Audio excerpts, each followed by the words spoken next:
This was probably the biggest surprise on MPB draft night since Shohei Ohtani had his name called back in 2012. And the reason for that is obviously not because Rintaro is like not highly touted as a prospect, quite the opposite. It's because, of course, everyone thinks he's going to MLB. And the important context here is the NPB draft does not have compensation picks. If you pick a player and you are unable to sign him, you lose your pick. You basically are throwing your first round pick away. So there is immense risk in drafting a guy like Rintaro, or in the past, what the Hokkaido Nippon Ham Fighters did with Shohei Ohtani out of high school, where Ohtani had said, I am going to MLB. Please do not draft me. And yet they did it anyway. Obviously, a player of Ohtani's caliber, all 12 MPB teams would have loved to have him, but because he had said that he's going to MLB, only the fighters were willing to take that risk. Then they went to the negotiation table with him,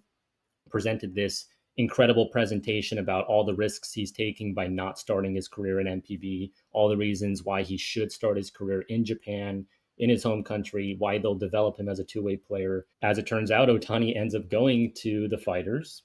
Surprise, plays out 5 years there, incredible player, and look at him now. And this is kind of a similar situation now with Rintaro, except he had already foregone the MPB draft 2 years ago in 2023, which was a big surprise as well. He's the highest caliber Japanese prospect to ever skip out on the MPB draft back when he was a top prospect at Hanamaki Higashi High School, the same school that Ohtani went to, of course.